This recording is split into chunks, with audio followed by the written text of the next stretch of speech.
Buen día. Buen día, en unos minutos estaremos iniciando.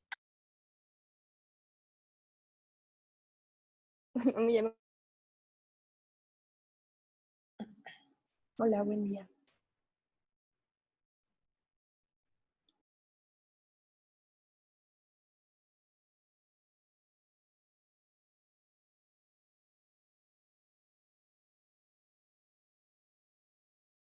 Buenos días. Buenos días, maestra José. Buenos Si días. puede encender su audio, por favor.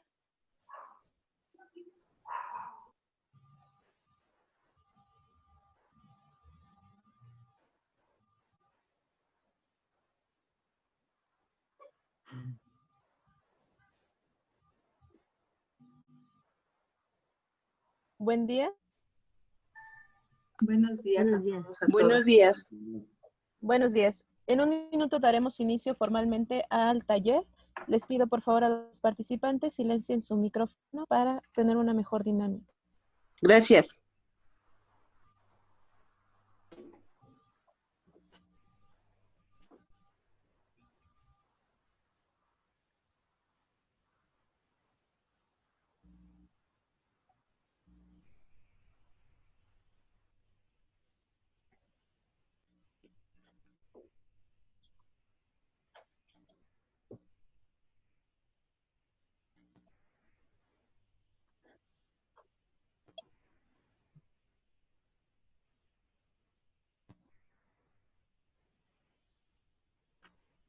Bien, damos inicio formalmente al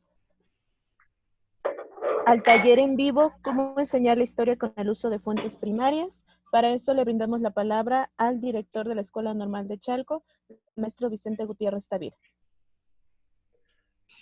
Sí, buenos días a todos. ¿Sí me escuchan bien? ¿Sí nos estamos escuchando bien? Ok. Mi nombre es Vicente Gutiérrez Tavira, director de la Escuela Normal de Chalco, y les doy la más cordial bienvenida a este taller que va a impartir la doctora eh, Edith, que es catedrática en la Escuela Normal. Yo quiero darles la bienvenida bajo dos enfoques muy sencillos. El primero, pues, agradecer al maestro Edgar Orozco, quien es director general de Escuelas Normales en el Estado de México, por permitirnos continuar.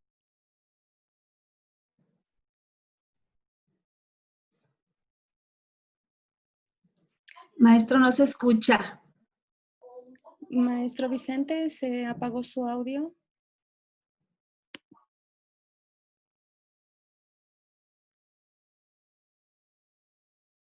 ¿Sí? ¿Ya nos escuchamos ahí? Ya, maestro. Ok. En un segundo momento, pues quiero agradecer a todos y cada uno de los compañeros que han estado trabajando para la realización de este taller y que nos están apoyando en todos los sentidos. Y pues bueno, comentarles que la Escuela Normal de Chalco, a pesar de la situación social que se vive actualmente en nuestra comunidad, en nuestro estado y en nuestro país, pues finalmente no ha dejado, no ha parado de realizar actividades de corte académico, de corte administrativo. Y bajo esa dinámica, pues quiero hacer un reconocimiento a todos y cada uno de mis compañeros.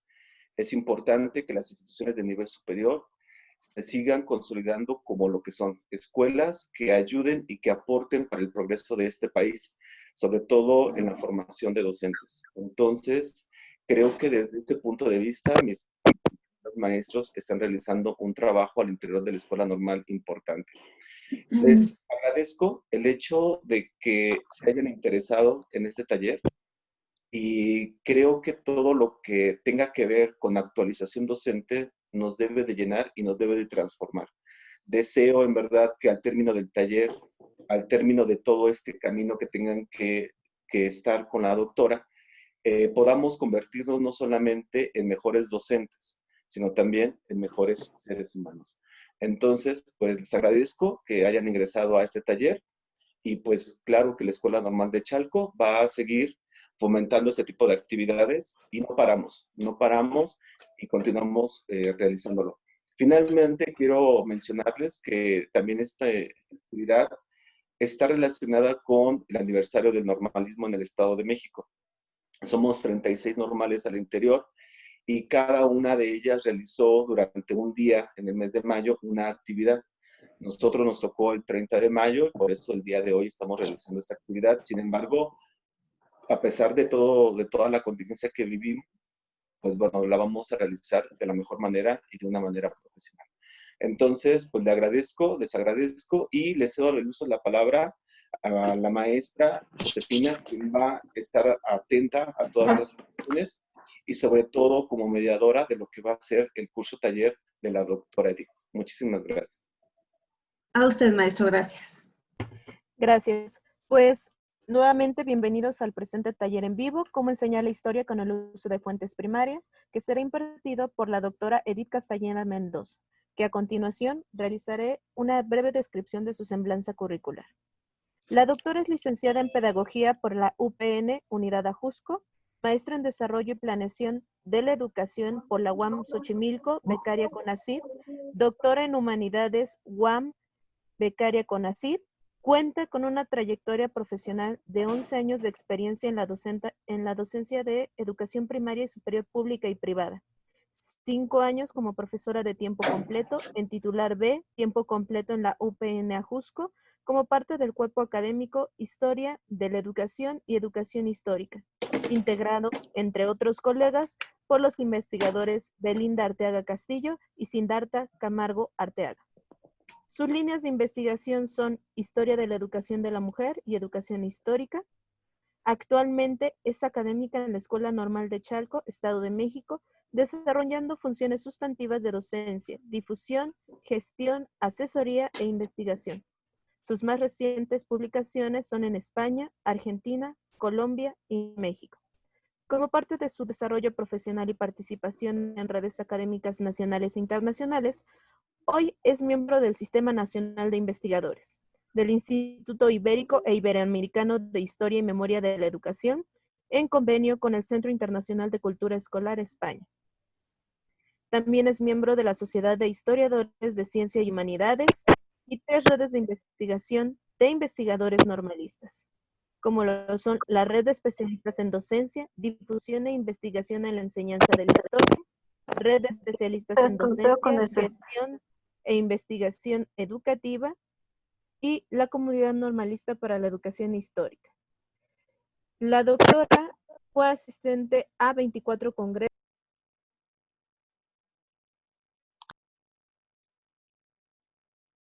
Maestra, no se escucha su audio, maestra Josefina.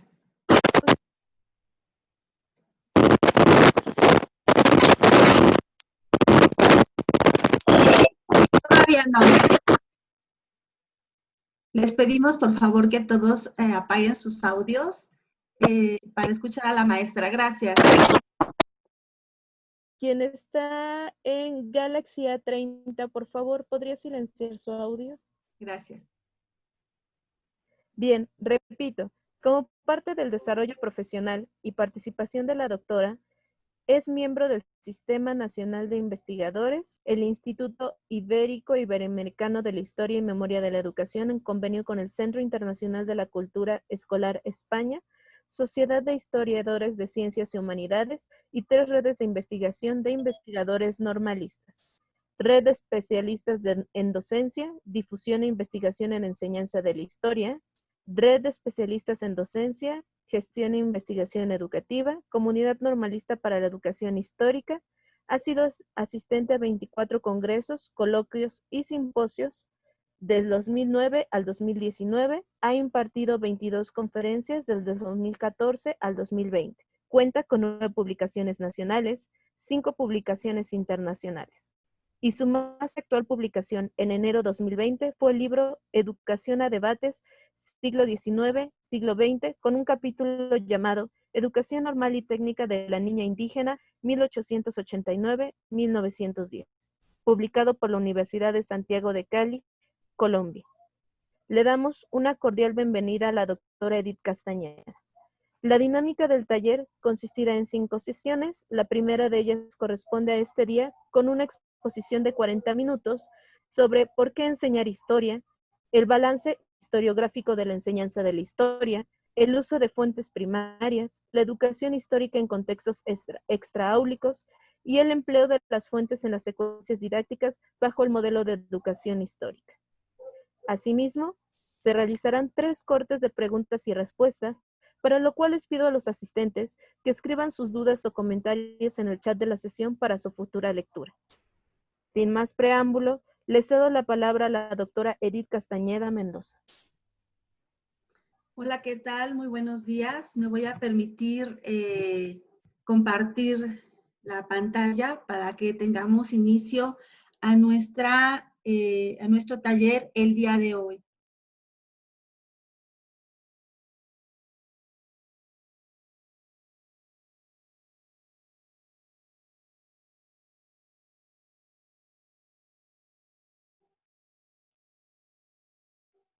Perdón por pasar rápido las láminas.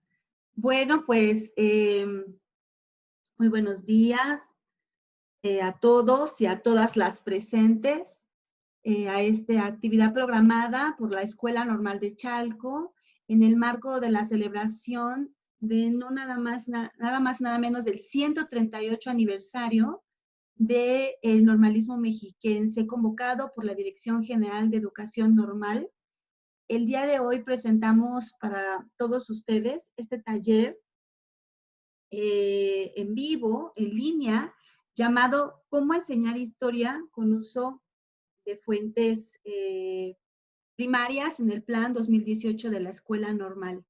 Este está dirigido a docentes en formación, a formadores de docentes, formadoras de docentes, a directivos, a docentes en servicio, a investigadores e investigadoras e interesados en enseñar y aprender historia.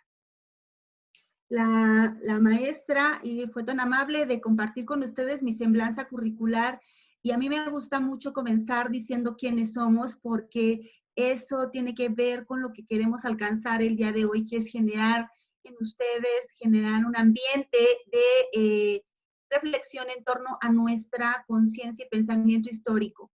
Y es así como a través de este trayecto profesional, a través de este trayecto formativo, fui adquiriendo precisamente conciencia histórica, pensamiento histórico, y por eso el día de hoy me siento muy comprometida en difundir estos encuentros a lo largo de mi desarrollo, visualizados a lo largo de mi desarrollo profesional.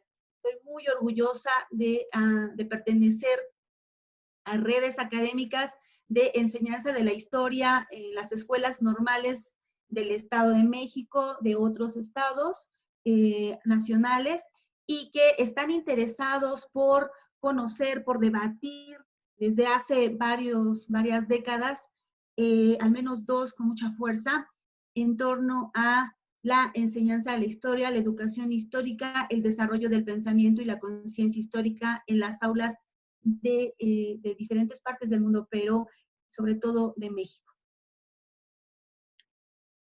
Bueno, pues me parece que este 138 aniversario del normalismo mexiquense es un excelente pretexto para voltear a ver la historia. Resulta que es a partir de 1882 que nace el normalismo mexiquense. Y yo quisiera reconocer el trabajo que se hace en el Estado de México en torno a la recuperación de la historia del normalismo. Tenemos allá las escuelas normales muy activas en ese sentido. Está el Colegio Mexiquense con grandes encuentros, muy dinámica la actividad que desarrollan nuestros colegas y en las cuales he colaborado con mucho gusto y espero que siempre pueda hacerlo así, siempre pueda colaborar con todas y todos ustedes en el Estado de México en relación a recuperar su pasado, en relación a recuperar la historia de sus maestras, de sus maestros, de sus instituciones formadoras de docentes y precisamente voltear hacia ese convento, al ex convento del Carmen que está en la foto, en la imagen que les muestro, es permitirnos justificar el uso de las fuentes primarias para la enseñanza de nuestro pasado. Y entre las fuentes primarias encontramos precisamente los vestigios históricos. En ese exconvento del Carmen fueron las primeras clases de la educación normal en el Estado de México, que después se trasladan a la Avenida Independencia, a esa monumental y hermosa normal en 1889. Pero en tanto, en esta sede, en este espacio, nace. Con este contexto internacional de los congresos pedagógicos, el Congreso Higiénico, los congresos de instrucción pública, y entonces da hacia adelante lo que hasta hoy conocemos como escuelas normales, que nace, déjenme decirlo, para quienes hemos investigado y nos interesa el normalismo mexiquense, sabemos que es un peculiar proyecto educativo singular, pero además muy importante, de mucho impulso, de mucho auge para la época, y que constituye hoy por hoy la esencia del normalismo mexicano. Muy bien. Entonces nace la primera pregunta en este marco de la historia, en este marco de remembranzas. ¿Por qué enseñar historia? Y yo les voy a adelantar la respuesta, pero les voy a justificar, y quisiera que a lo largo de este taller fuéramos justamente justificando esta respuesta, argumentando y construyendo nuevos espacios de diálogo para darle sustento, para seguir debatiendo en torno a por qué enseñar historia. Una de las respuestas que sostenemos varios estudiosos, varios interesados en educación histórica, es para desarrollar el pensamiento y la conciencia histórica. Hay algunas respuestas, me parecen muy bonitas, como son muy importantes, con mucha fuerza, las que Florescano nos comparte en la función social de la historia, en su texto. Nos dice que es una disciplina del autoconocimiento, que busca los orígenes, que visibiliza a esos grupos invisibilizados o minoritarios, que nos dota de identidad, nos permite visualizar los registros de la diversidad humana, a la vez iluminándonos hacia el desarrollo, la cultura, el devenir de los pueblos, y nos permite también no desvanecer, que no se pierda, y resguardar los vestigios que con el tiempo se van diluyendo. Cuestiones que no se resguardan en la historia pueden y tienden a desaparecer. Es una maestra de vida. No obstante, me parece que la razón más importante nos las da Andrea Sánchez Quintana, y dice que es para precisamente formar una conciencia histórica en quien aprende, quien adquiera conciencia de su propia identidad, que sepa que esta persona no es una hoja al viento, sino que está sujeta o sustentada en su pasado, pero también que este entorno le pertenece y que es responsable de lo que en medida de lo posible realiza en su vida cotidiana. Hay un balance que les propuse para el día de hoy, para charlar en este taller, un balance historiográfico en torno a las miradas internacionales y nacionales de la enseñanza de la historia. Y este sería un propio taller. Es muy amplia la discusión que se hace 2 décadas y más tiempo, pero digamos las últimas 2 décadas como un estado del arte, de conocimiento. Sería todo un taller independiente. Sin embargo, me parece que podríamos puntualizar algunos autores, ¿sí?, que son esenciales para comprender lo que hoy se discute en torno a la educación histórica, a cómo enseñamos historia. A nivel internacional tenemos a Peter Seixas, a Samuel Weinborg, en Estados Unidos, a Gran Bretaña, a Peter Lee, a Rosalie Ashby, en Canadá a Carla Peck, en España a Mario Carretero, pero por mencionar algunos. No me permitiría por ningún motivo ser grosera y omitir el trabajo que han desarrollado muchos y muchas otras interesados en el tema. Pero bueno, nada más para hacer un balance. Estas aportaciones están discutiendo ya no los contenidos de enseñar, ya no están discutiendo si es importante o no la historia, eso está rebasado, están discutiendo la forma en cómo vamos a enseñar. Está en el debate la didáctica, está en el debate el uso de la tecnología, está en discusión el uso de las fuentes primarias, de los monumentos, de los contextos extraáulicos para la enseñanza de la historia y el rescate del patrimonio cultural nacional y del mundo. Estas discusiones están en estos textos, en estos autores, constantemente en sociedades del conocimiento, en discusiones académicas muy acaloradas y enriquecedoras, de verdad, que ya poco a poco iremos descubriendo en el taller, pero que solo es un esbozo lo que les presento. En Latinoamérica tenemos dos textos muy importantes, el de Joan Pagés y Sebastián Pla, en donde nos muestra un panorama en Latinoamérica, en Brasil, Argentina, Chile, Colombia, Perú, Uruguay, propio México, de cómo nos comparten sus experiencias, cómo han enseñado historia, pero muy importante porque lo vinculan con su desarrollo social, con su desarrollo político, con su desarrollo cultural, con las situaciones concretas de la historia que están viviendo cada uno de estos países hoy, no trasladado nada más hacia el pasado. Entonces, dentro de este contexto nacional, ya hablando de México, hay varias aportaciones.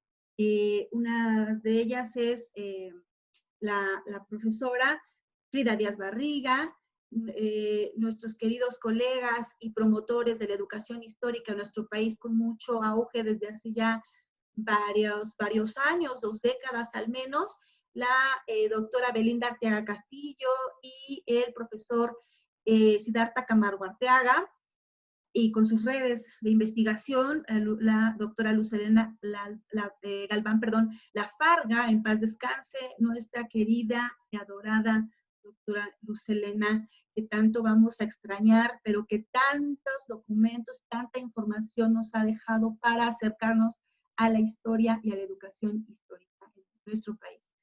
Y finalmente, uno de los textos que vamos a estar retomando con mucha vehemencia en este taller, de Andrea Sánchez Quintana, que nos aproxima a un estudio teórico, pero también práctico que realizó en torno a las percepciones, a las opiniones, a las vivencias de la enseñanza de la historia en nuestro país. Bien, algunas de las investigaciones que les acabo de mencionar están en estos textos que sugiero para su estudio. Me parece que para enseñar historia siempre vamos a tener la necesidad de apoyarnos en otras disciplinas.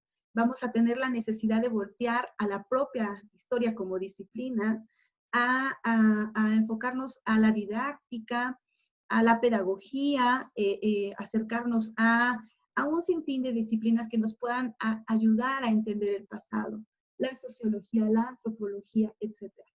Entonces, aquí hay 2 textos, porque nunca vamos a, 4 textos, nunca vamos a acabar de formarnos como interesados, como docentes, como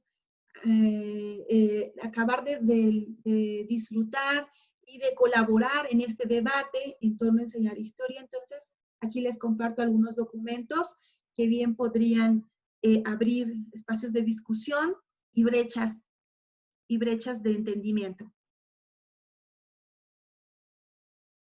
También quisiera compartir con ustedes el esfuerzo, reconocer el esfuerzo que hacen varias redes interinstitucionales en torno a la enseñanza de la historia. Uno de ellos es precisamente está en la MIE, está en la UNAM, la red de licenciaturas en campus académicos de la UNAM, el AMIE, que es del DIES Investap, del Politécnico, la CONEI, que es producto de un esfuerzo de la Dirección General de Educación Superior, cuando estuvo colaborando nuestra querida maestra Marcela Santillán Nieto, y que desarrolló varios archivos históricos a lo largo de las escuelas normales en nuestro país, y que promovió lo que hoy coordina la doctora Belinda Arteaga y el maestro Siddhartha Camargo, la comunidad de normalistas para la educación histórica, una sociedad muy respetuosa, muy académica y creciendo poco a poco en torno a estos procesos de enseñanza de la historia. Un reconocimiento a la red de especialistas en docencia y difusión de investigación en la enseñanza de la historia, la REDIE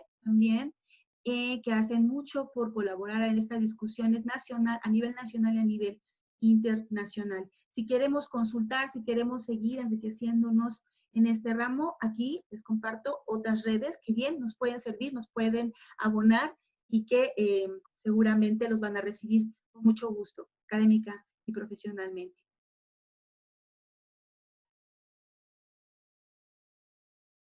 Bien, acá tenemos algunas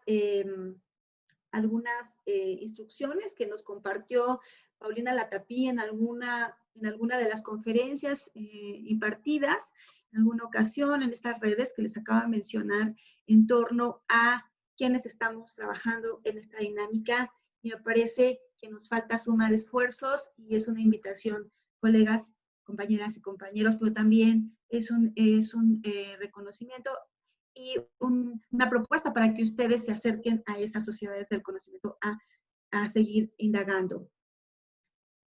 Lo que presentamos acá ha sido un balance, una discusión, un acercamiento de los teóricos a la enseñanza de la historia, pero en los planes y programas de estudio que nos compete el día de hoy, trabajar de las escuelas normales, se ha hecho también su propio esfuerzo. En el 2012 se integró a los planes y programas de estudio el modelo de educación histórica, el desarrollo del pensamiento y la conciencia histórica como eje de desarrollo en las aulas escolares de las escuelas normales, y digamos que se trabajaba, o bueno, hay escuelas que todavía combinan estos dos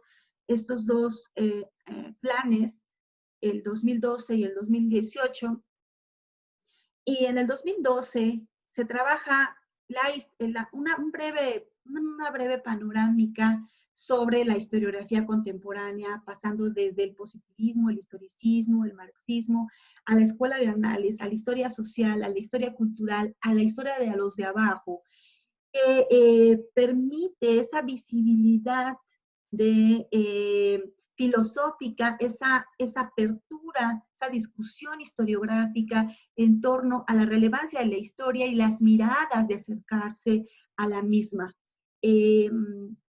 Se va llevando a la escuela, con Clio a la escuela, en este texto tan conocido de paradigmas historiográficos de la doctora Belinda Arteaga, que se discute en ese plan y que nos permite conocer estas posturas hasta llevarlas a las aulas escolares y a la educación histórica como uno de los, como parte de la historia social o como parte de la historia cultural, y que es muy importante que se siga trabajando con ese reconocimiento historiográfico y que se siga abonando y construyendo y leyendo. Uno de los textos que yo recomiendo precisamente es este de la doctora Arteaga, pero también el de Peter Burke, de Formas de hacer historia, porque nos acerca a la historia social, a la historia cultural y a la historia de los de abajo,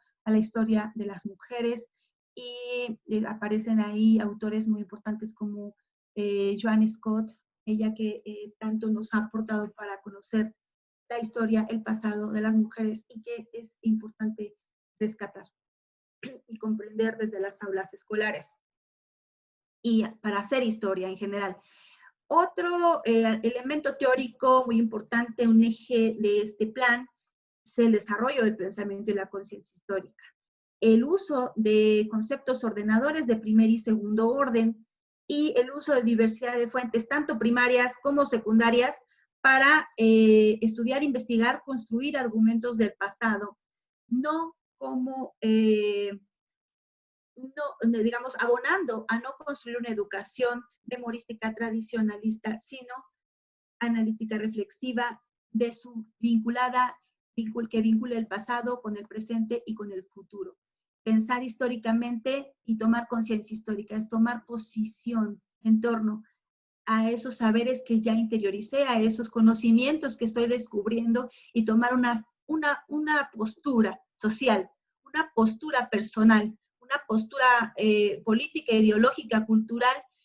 Eso es tener conciencia histórica, más allá del puro pensamiento, que también es un proceso complejo de alcanzar, pero muy importante, es tener conciencia histórica.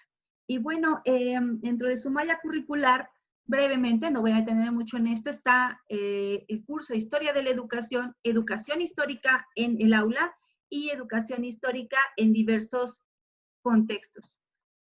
En el 2018, digamos que se propone hacer una discusión teórica en torno a la disciplina, a la historia como disciplina, al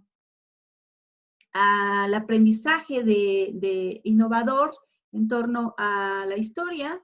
Se trastoca el asunto del uso de las fuentes, pero me parece que todavía nos falta trabajar el método concreto. Y algunas temáticas, contenidos que van a aparecer acá son la función social de la historia lineal, multilineal, y las interacciones pedagógicas y didácticas para la enseñanza de la historia.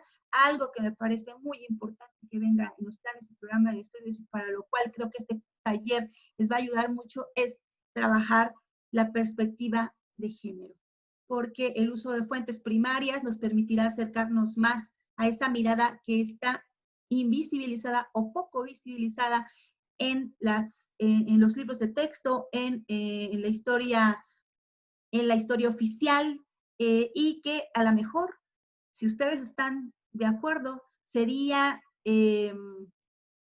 responsabilidad del docente, de la docente y de sus estudiantes construir.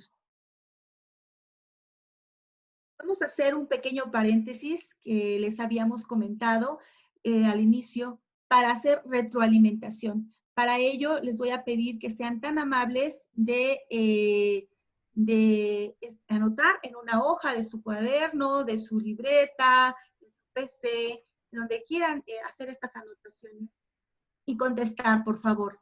¿Por qué enseñar historia? ¿Qué países han debatido en los últimos años la enseñanza de la historia y qué debaten? ¿Qué libros podría o qué redes académicas podrías acercarte para entrar a esa discusión, a ese debate? Para acercarte a lo que están discutiendo en este momento. Voy a dejar de compartir la pantalla unos 3 minutos para que ustedes puedan contestar una, dos o todas las preguntas, y posteriormente la maestra José va a abrir el micrófono nada más a 2 personas que nos den respuesta. A lo largo de este taller vamos a seguir nutriendo las preguntas, pero es importante tener este primer acercamiento.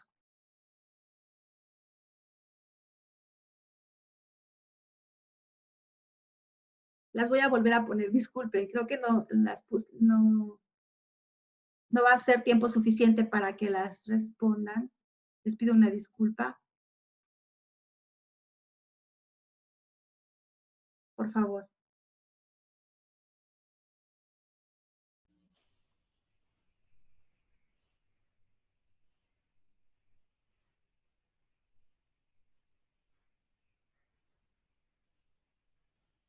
¿Puedo contestar la primera?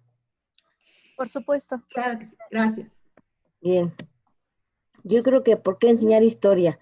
para despertar esa conciencia de los alumnos, como usted decía, una de las propósitos de la historia es que los alumnos sean conscientes de su devenir histórico que están sufriendo, que tengan una opinión política, que tengan una opinión social, que tengan una opinión individual de los acontecimientos que están sufriendo en su mundo, en su contexto, en su escuela, en su sociedad, con sus amigos, con sus maestros, con su familia.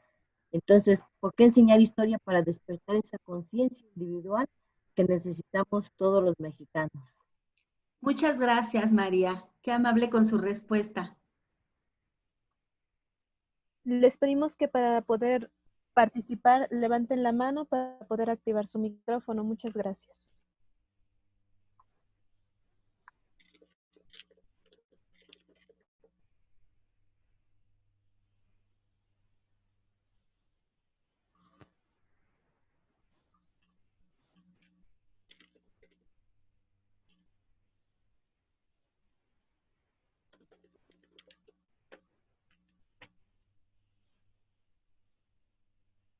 ¿Alguien más que guste participar para la respuesta a las preguntas que ha lanzado la doctora Edith? O mandarlo por el grupo de chat de manera escrita para que pueda ser leído.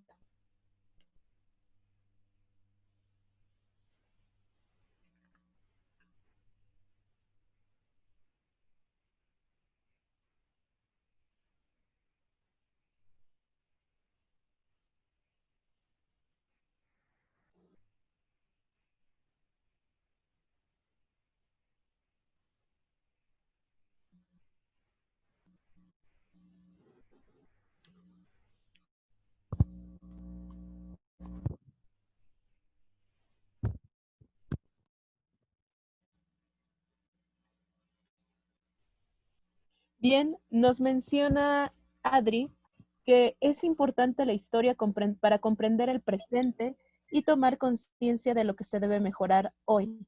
Finalmente, todos somos parte de una historia dentro de un contexto determinado. Muchas gracias.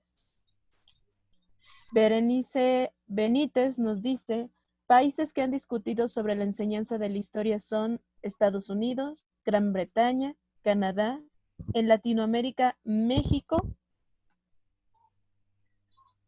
Y ahora la discusión trasciende hacia cómo enseñar la historia. Luis Andrés nos menciona, yo considero que es importante para comprender nuestro presente, sentando las bases desde nuestro pasado y así generar un pensamiento y conciencia histórica en cada individuo. Muchas gracias, maestra Josefina. Muchas gracias, colegas. Efectivamente, vamos a dar respuesta a por qué desarrollar el desarrollo de la conciencia histórica, pero también a cómo hacerlo en nuestras aulas escolares. Y para esto vamos a acercarnos a la teoría nuevamente. Vamos a acercarnos a dos posturas esenciales que tiene que ver la primera con el trabajo de las nociones del desarrollo de pensamiento y conciencia histórica, que están enlistadas acá a continuación, retomadas de dos textos, uno que los abona y que simplifica, digamos, cómo hacerlos visibles para los docentes, para los profesionistas de la educación, porque de pronto el pensamiento histórico, conciencia histórica, se vuelve algo incluso muy íntimo, algo muy personal, algo que no es visible, contabilizable. ¿Sí? Perdón. Disculpen. En ese sentido, es importante recurrir a las nociones históricas y recurrir, al modelo de educación histórica, con su metodología, con su bagaje teórico, conceptual. Eso es, digamos, estas dos fuerzas teóricas que vamos a estar trabajando, discutiendo el día de hoy. Andrés Sánchez Quintanar, que les mencionaba hace un momento, es de quien recuperamos las nociones históricas, nos dice que para enseñar historia siempre hay que tener presentes estas nociones. Siempre hay que estar atentos y atentas a despertar estas nociones, a atenderlas, a desarrollarlas, a propiciarlas. Y el método lo veremos más adelante. Propiciar y que los estudiantes entiendan que la conciencia histórica, el pensamiento y la conciencia histórica tienen la noción de que todo el presente tiene su origen en el pasado. Que tengan certeza de que las sociedades no son estáticas, que van cambiando, que se transforman, pero que dejan cambios y cuestiones que permanecen como mecanismos intrínsecos, es decir, en donde el sujeto a veces tiene voluntad de cambio y funciona como agente de cambio, pero en otras veces no. Los individuos a veces no necesariamente participan de estas situaciones globales o macro, ¿no? La noción de que los procesos del pasado constituyen condiciones del presente, la convicción de que yo, cada quien, como parte de la sociedad, tengo un papel en el proceso de transformación social. Por tanto, el pasado me constituye, forma parte de mí y hace que yo, mi ser social, sea como soy. Hay una frase muy coloquial que dicen, somos lo que fuimos, lo que representa nuestra familia, nuestro contexto, nuestra comunidad, nuestra idiosincrasia, nuestros usos, creencias, tradiciones, la música que hemos escuchado, la comida que hemos llevado a nuestra boca, las actividades del día a día, en corto y en macro, o en micro y en macro, somos todo eso. La percepción de que el presente es el pasado del futuro, que yo me encuentro inmersa en todo ello o inmerso en todo ello y por tanto soy partícipe responsable de ese futuro. La certeza de que formo parte de un movimiento histórico y puedo, si quiero, tomar posición al respecto de este, es decir, puedo participar de manera consciente transformando a la sociedad. Esto quiere decir que la conciencia histórica es tomar postura. Es no solo pensar con el modelo, reflexionar sobre las diferentes situaciones que vamos a ver ahorita, conceptos ordenadores, fomentar en nuestros alumnos que se ubiquen en el uso de fuentes primarias, que realicen argumentos, etc. Además es tomar postura. Y en una ocasión, un estudiante me dijo, maestra, fracasé en mi secuencia didáctica, me fue muy mal, no desarrollé la conciencia histórica. Y yo le decía, ¿y cuántas sesiones impartiste? ¿Por qué hace veras que no lo desarrollaste? Me dice, 2, en la semana de las jornadas de práctica. Eso no es conciencia histórica, es gradual, es un proceso de larga data, individual, que depende de muchos intentos, en donde el docente no se tiene que sentir mal si no lo logra del todo en el momento. Es gradual, tiene que tener estas nociones y saber hacia dónde va y que en este proceso intervienen muchos elementos de los cuales tenemos que estar conscientes y en los cuales tenemos que participar. No sintamos el fracaso. Al contrario, motivémonos más porque sabemos lo que a continuación trabajaremos en los estudiantes, estas nociones tan importantes de generar en ellos movilidad de su presente y su compromiso con su presente y con su futuro. El modelo que les decía, el modelo de educación histórica, a lo mejor, si me ven especialistas, una disculpa a la doctora Arteaga, al maestro Siddhartha, al maestro Martín Hurtado, que prometieron estar por acá en esta charla, si sus colegas me dicen, ahí en esa cuartilla no vas a resumir el modelo, claro que no, es solo una invitación para un esbozo, para invitarlos a que leamos la literatura que les voy a recomendar y en el taller a desarrollar, pero podemos concluirlo y esbozarlo de la siguiente manera. Se trabaja a partir de conceptos ordenadores de primer y de segundo orden. Eso es muy importante conocer. Si nosotros no conocemos el modelo, no podemos desarrollarlo en las aulas escolares. Si nosotros no sabemos alguna temática, ¿cómo desarrollar la transposición didáctica? ¿Cómo vamos a llevar a las aulas esos conocimientos? Tenemos que adquirirlos primero. Yo he visto excelentes cuadernos de trabajo de nuestros estudiantes normalistas o resúmenes, trabajos que hacemos previos a las clases para poder dar clases. Primero estudiamos. Entonces, en historia también necesitamos tener un bagaje de ciertos aspectos. Muy bien. Entonces, Peter Seixas y Carla Peck nos mencionan que en el terreno de la educación histórica va a implicar siempre tomar un modelo de cognición y que el empleo se va a requerir conceptos de organización, formas de la disciplina, propias de la disciplina para investigar y para acercarnos a la historia. Estos son el concepto de primer y el concepto de segundo orden. El concepto de primer orden son todos aquellos procesos históricos que se han desarrollado a lo largo del tiempo de las latitudes en los espacios sociales. Generalmente los conocemos en educación como contenidos didácticos, ¿no? Independencia, revolución, reforma, etcétera. Pero en realidad nos vamos a entender en esta teoría como conceptos de primer orden, porque no son un término, no son un contenido, son procesos históricos, sociales, culturales, complejos, y así los tenemos que entender.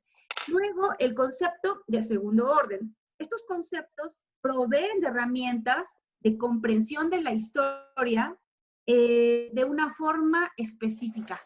Dan forma a lo que queremos conocer de la historia. Yo les pongo acá unos lentes. Es como si ustedes se pusieran unos lentes de empatía y pudieran ver, acercarse hacia el concepto de primer orden, hacia el contenido, entre comillas, lo menciono nuevamente, hacia el concepto de primer orden, a partir de una lente, a partir del tiempo histórico, a partir de causalidad, a partir de la evidencia, relevancia, etc. Vamos a explicar cada uno de estos. Si nosotros vemos y enseñamos a nuestros alumnos a ver el tiempo histórico, nos permite situarnos en un proceso determinado.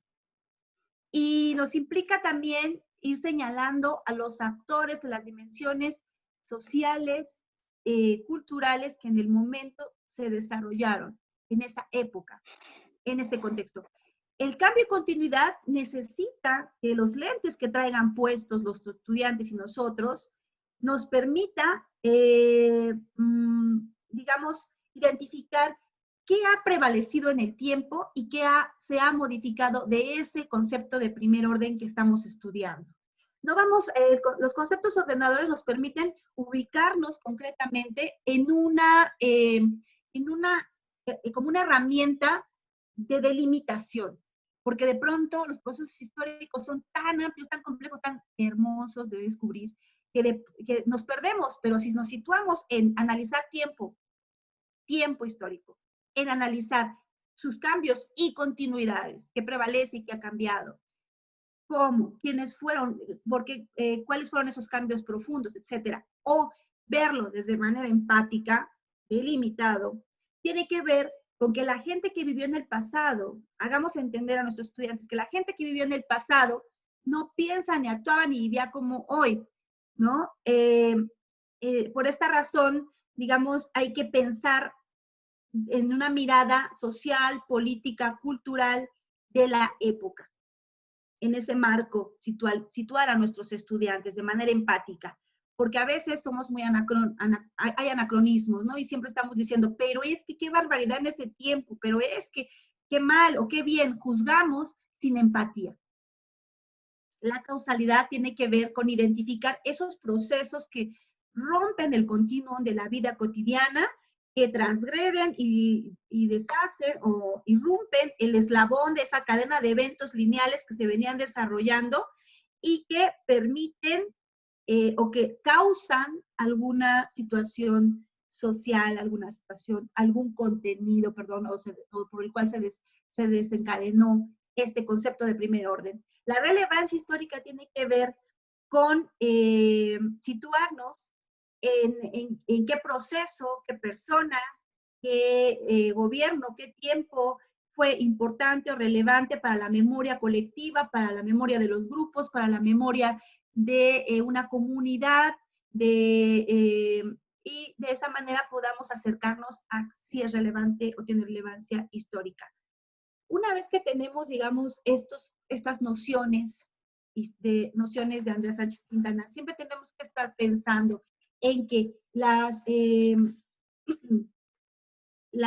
los conceptos de segundo orden tienen que fomentar, tienen que ayudarnos a desarrollar esas nociones, ayudarnos a orientar a que el que tenga un papel en el presente de transformación social, la noción de que todo presente tiene origen en su pasado, a la noción de que la percepción de que el presente es el pasado del futuro, etcétera.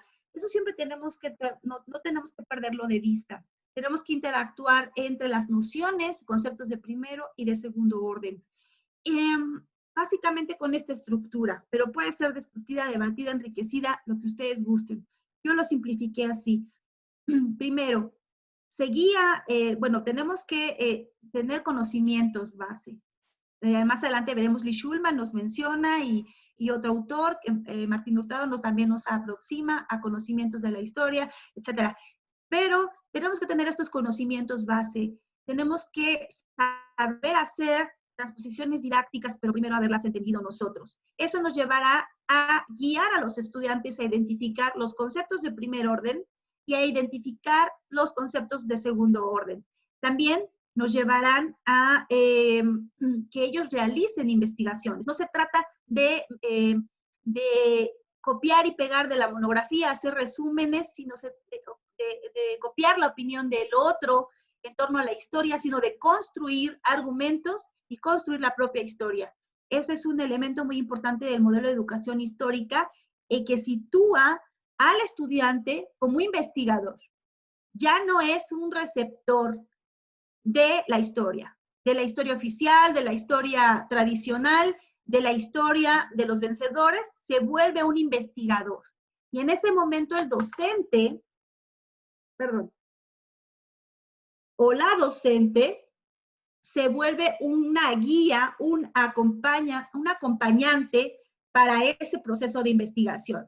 Se tienen que generar preguntas de orientadoras o que guíen el proceso de aprendizaje y ayudar a los estudiantes a formular hipótesis. Literal, hipótesis. Ese término es utilizado en el modelo y tenemos que enseñarles ese concepto de hipótesis, que son posibles respuestas sujetas a verificación. En algunos otros cursos de las escuelas normales nos solicitan trabajar el lenguaje científico, el lenguaje académico, y siempre estamos haciendo hincapié en él. Y en este sentido también el modelo les solicita utilizar el lenguaje propiamente del modelo, conceptos de primer orden, conceptos de segundo orden, nociones históricas y formulación de preguntas, hipótesis, y lo más importante es que tenemos que ir a la validación y el análisis de diversas fuentes, tanto primarias como secundarias, para conocer nuestro concepto de primer orden a partir del proceso de investigación y podamos generar argumentos del concepto de primer orden y a través de diversas fuentes, no solamente el libro de texto, no solamente el video que nos dejaron analizar o la monografía que me pidieron comprar. Es un proceso de investigación. En este sentido, el uso de fuentes primarias y secundarias, como les acabo de mencionar, juega un papel fundamental. El trabajo de las fuentes primarias constituye la fundamentación, como lo es en la historia, la fundamentación de los argumentos, es decir, ¿quién lo dice de primera mano? ¿En qué argumentos me voy a basar para trabajar? Y dicen, es que eso lo pueden hacer niños de primero, de segundo, de tercero, de cuarto, de quinto, de sexto. el modelo de educación histórica trabaja con los procesos cognitivos de los sujetos. Debemos adaptarlos a los procesos cognitivos de nuestras y de nuestros estudiantes. Y en medida de eso, hacer las adecuaciones curriculares. En este sentido, vamos a retomar un texto de nuestro querido colega, admirado, pero muy apreciado, Martín Hurtado, sobre fuentes primarias y secundarias para la construcción del conocimiento histórico. Y nos dice que todo conocimiento histórico necesita las fuentes, su argumentación e interpretación. Y nos da una variedad de fuentes. Nos da las fuentes primarias y secundarias. Bueno, esto está rescatado de un texto de la UNAM, donde nos mencionan todas estas fuentes. Entonces, dense cuenta cómo no podemos solamente recurrir al libro de texto, porque tenemos documentos públicos, privados, pintura, escultura, fotografía, cine, tenemos historia oral, tenemos objetos de la vida cotidiana, paisajes, y también tenemos las fuentes secundarias, libros, revistas, etcétera. Entonces, en ese sentido, tenemos un conjunto de fuentes muy amplia para ser rescatadas, pero tenemos que trabajarlas siempre validándolas, cuestionándonos quién la emite, dónde la emite, en qué año, con qué motivo, a quién va dirigido, con qué intención. Y, muy importante también, conocer la fuente, es decir, a qué tipo de conocimiento nos está llevando, qué tipo de información nos está dando, para qué se hizo, quién la realizó, etcétera. El conocimiento histórico será fundamental para podernos acercar a esas fuentes como profesores. Tenemos que tener lo que llama Lee Schulman, conocimientos base, lo que les mencionaba, de la didáctica de enseñar historia, del currículum de historia, de los contenidos, de los conocimientos de los alumnos, de los contextos de estos estudiantes y de los valores y fundamentos filosóficos de la enseñanza de la historia. Por otro lado, Martín Hurtado nos dice que además tenemos que tener conocimientos históricos sobre las bases historiográficas, sobre cómo se entiende la historia, para ubicar desde la historia social, desde la historia cultural, desde el positivismo, el historicismo, el marxismo, y poder utilizar las fuentes a través de esta lectura que nos permite la posición historiográfica. Aquí les hacía el segundo paréntesis, pero creo que ya no lo vamos a tomar porque ya está acabando el tiempo. Nada más les sugiero que reflexionen. ¿Cómo organizarían ustedes estos conceptos? Modelo de educación histórica, conceptos de primer, de segundo orden, tiempo, cambio, continuidad, fuentes primarias, secundarias, conocimientos base. Todos estos elementos son importantes para ir desarrollando nuestra propia forma de enseñar historia con este fundamento, para estudiarlos, para interactuarlos, y aquí lo que les proponía era que realizaran un esquema. Pero bueno, lo harán en el taller en línea. Algunos conocimientos básicos son, como les decía, la ley y la normatividad en torno a la historia. La Ley General de Educación, la Ley General de Archivos, también la educación. La Ley General de Archivos, que nos permite entender que los archivos están ahí porque son parte del patrimonio cultural, del patrimonio nacional, y que los archivos históricos y sus repositorios, las fuentes primarias que resguardan esos archivos, están a nuestro servicio, porque la ley así lo demanda. Demanda promover, organizar, conservar, difundir y divulgar el patrimonio documental, las fuentes primarias a lo largo de nuestro país. Entonces, algo que tenemos que saber cuando nos acercamos al archivo, y que sería toda una clase que he impartido, por ejemplo, en algunos cursos sobre archivística, ¿qué es eso de archivo histórico? ¿Qué es eso de la clasificación? Llega uno al archivo y de pronto es una maravilla encontrarte con que ya vas a descubrir muchas fuentes primarias, pero sucede que es bastante complicado entender qué es un inventario, qué es un catálogo. Bueno, aquí les dejo este tentempié para empezar a indagar. Básicamente, el inventario es un listado de lo que pueden contener los archivos, y el catálogo tiene una explicación todavía mucho más elaborada en torno a lo que resguarda ese archivo histórico, y muchos catálogos maravillosos como el Archivo General de la Nación, nos hacen una aportación incluso, digamos, de guía para que vinculemos una temática con otra, una fuente con la otra o una época con otra. Es una maravilla. Y dentro de esos archivos hay que buscar los repositorios digitales o ir directamente a los archivos y ubicar los fondos, series, secciones, cajas, expedientes y fojas. Finalmente, la foja es el documento que me va a servir, pero primero tuve que haber sabido que pertenecía a un fondo, a una serie, a una sección, a una caja, un expediente y poder tener el documento en la mano. Ay, maestra, qué difícil todo eso. Cuando lo hagan, van a ver qué validez, qué maravilla es estar en esos documentos, en esos lugares de patrimonio, de resguardo del patrimonio nacional.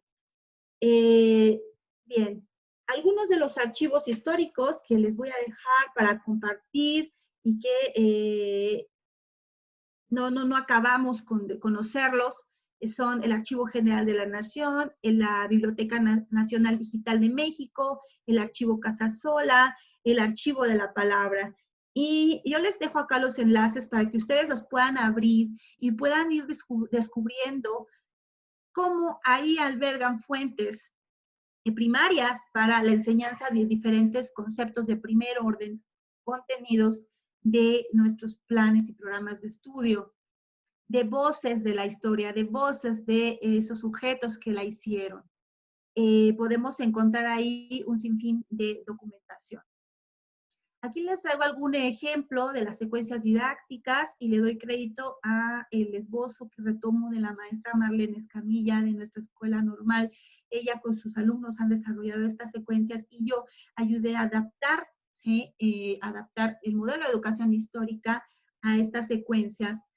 Y básicamente agregué unas columnas que tienen que ver con que el tema no se va a manejar como tema, sino concepto de primer orden, como habíamos dicho, y que se tiene que agregar un concepto de segundo orden. Tienen que entender si lo van a visualizar con qué lentes, desde la empatía, desde la relevancia, desde el cambio y continuidad, desde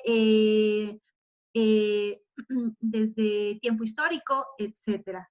Y a partir de ahí, los sujetos, los docentes, tenemos que ir construyendo nuestra transposición didáctica, pero antes tuvimos que haber hecho toda esta investigación de fuentes primarias en los repositorios que les acabo de mencionar. Y el sujeto, el maestro, la maestra, tendrá que generar, como decíamos acá, preguntas, ¿sí? Preguntas en relación a la empatía, a la causalidad, perdón, voy a regresar. Y vamos a poner un ejemplo. Acá el contenido que se está proponiendo en esta clase es el de Porfiriato y algunos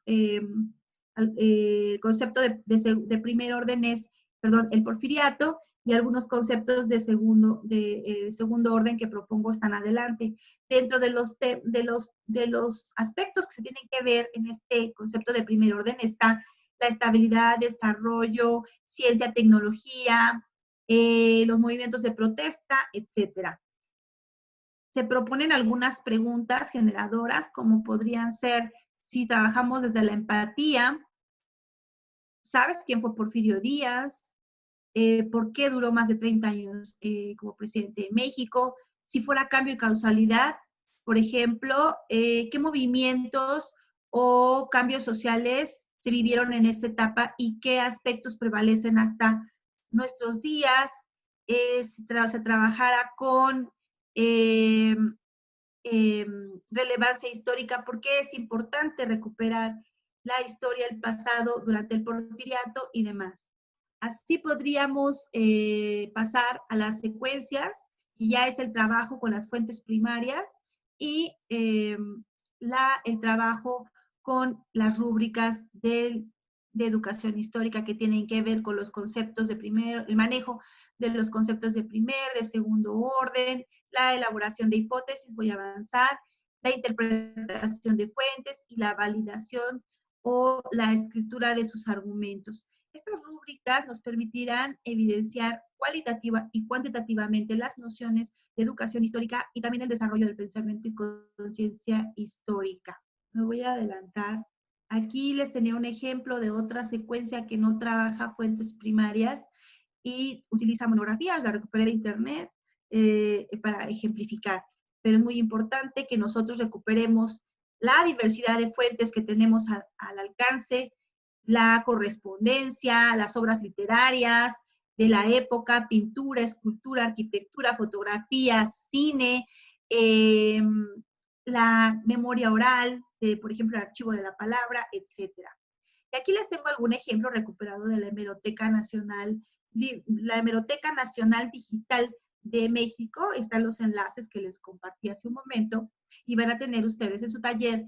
Y para trabajar, por ejemplo, los aspectos del concepto de primer orden del porfiriato, estos contenidos de tecnología, cultura y sociedad, bien que podríamos recuperar estas tres fuentes, que son 2 fotografías del Archivo Casasola y 1 de la Hemeroteca Nacional, en donde se puedan evidenciar o se pueden dar respuesta a esas preguntas generadoras y donde los estudiantes puedan validar sus hipótesis que dieron respuestas a esas preguntas. Si una de las hipótesis fue que en relación a la tecnología fue que se desarrolló una tecnología o el uso de la tecnología tuvo un auge muy importante en el porfiriato, entonces podríamos a lo mejor con estas fuentes comenzar a discutir qué tanto hubo esa tecnología, pero relacionarla también con las formas de vida y relacionarla también con la cultura de la época que podemos visualizar en estas 2 realidades o ventanas al pasado. Y en este documento hemerográfico en donde nos habla precisamente de cómo se estaba manejando en la época algunas actividades tecnológicas de algún periódico. También podríamos llevarlos hacia música, también podríamos llevarlos a algún contexto extraáulico, algunos que son de la época del Porfiriato, el Ángel de la Independencia, Bellas Artes, el Palacio de Lecumberri, monumentos arquitectónicos muy importantes de resguardo del patrimonio cultural, para que podamos trabajar esa transposición didáctica in situ. Finalmente, podríamos trabajar las TIC. Ayer estaba viendo una entrevista, bueno, un taller en línea también de la Organización de Estados Iberoamericanos en el uso de las TIC, perdón, y no me atrevería a resumirlo, mejor dejarlo pendiente, pero es una revolución educativa al cual tenemos que atender y que nos permite trabajar con diversidad de fuentes primarias en línea o descargarlas y trabajarlas en plataformas muy sencillas, sin costo, como pueden ser los correos electrónicos. Muy bien.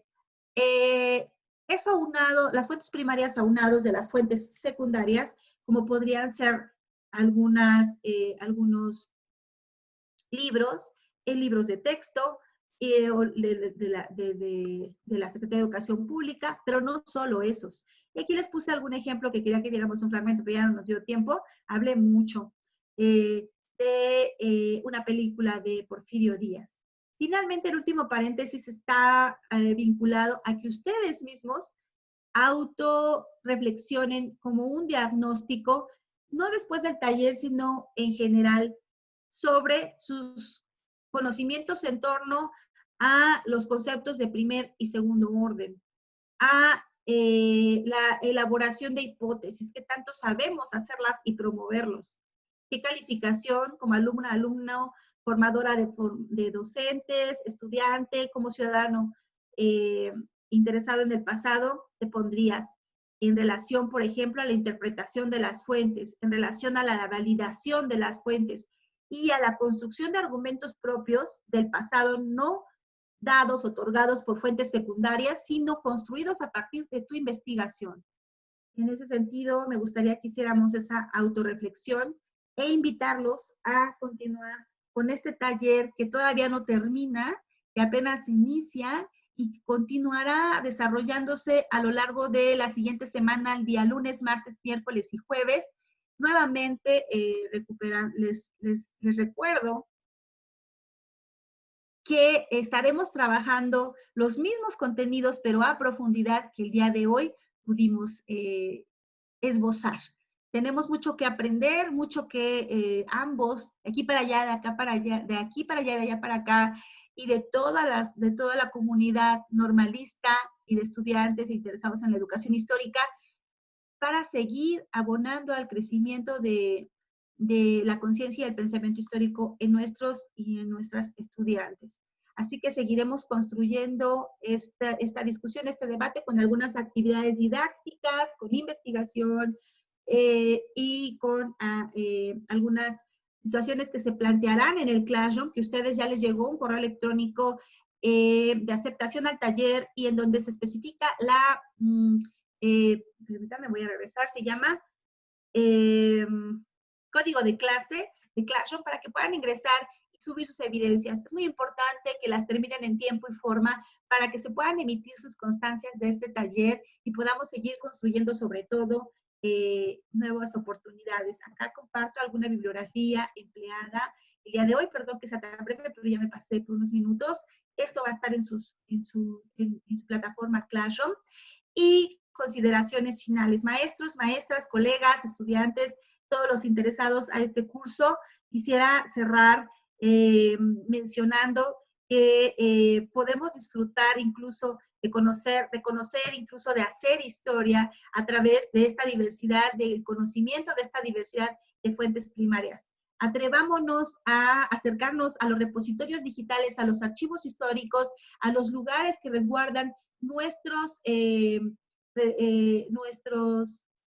repositorios históricos en nuestro país, en donde podamos encontrar toda esta diversidad de fuentes y hay que ver hasta dónde somos, digamos, hasta dónde tenemos las limitaciones y hasta dónde podemos ir desarrollándolas y combatiéndolas a favor de quienes están en el otro lado de la posición de formarse, de educarse, de guiarse por nosotros o por nosotras.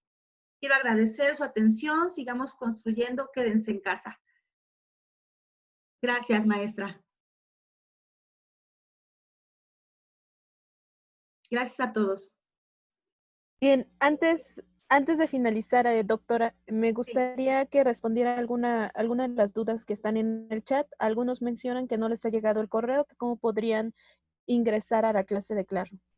Muy bien, bueno, les llegó a los 100, porque aquí veo que hay más de 100 personas, ciento y tantas, 130 por ahí vi hace un momento. Solamente el Zoom, el taller está diseñado para 100 personas. En ese sentido, se les envió a esas 100 personas, pero podemos enviarle a los que se inscribieron nada más el material y el trabajo. Los demás pudieron tal vez acceder a la plataforma, pero el taller solo es para 100 personas. En ese sentido, si les llegó la información, volveremos los organizadores del evento a verificar que llegue a todos los que están inscritos formalmente. Ok, pues perdón, disculpe. Habrá otra, me comentaba nuestro querido maestro Vicente, que él está, nuestro director institucional, nos decía que en virtud de mayor interés y dependiendo del desahogo de las actividades que tengamos, probablemente en 2 semanas estaríamos pensando en otro taller con esta misma modalidad para las personas que no pudieron ingresar en esta ocasión, maestra. Perdón que le robé la palabra. No, está muy bien. Bueno, doctora, ¿alguna otra situación que nos quiera comentar? ¿Eso sería todo? Eso sería todo. Yo les agradezco mucho su asistencia, su participación. Espero no haber sido muy teórica, pero me parece que son puntos muy importantes que tenemos que ir puliendo. Y quedo a sus órdenes, ese es mi correo electrónico, en espera de sus comentarios y del trabajo en línea esta siguiente semana. Que sigan teniendo excelente día. Excelente día. Les damos las gracias por haber asistido a esta plática con la doctora Edith. Muy buen fin de semana y sigamos con las actividades de Classroom como nos lo menciona. Lindo día para todos. Lindo día para todas y todos. Gracias. Saludos, doctora.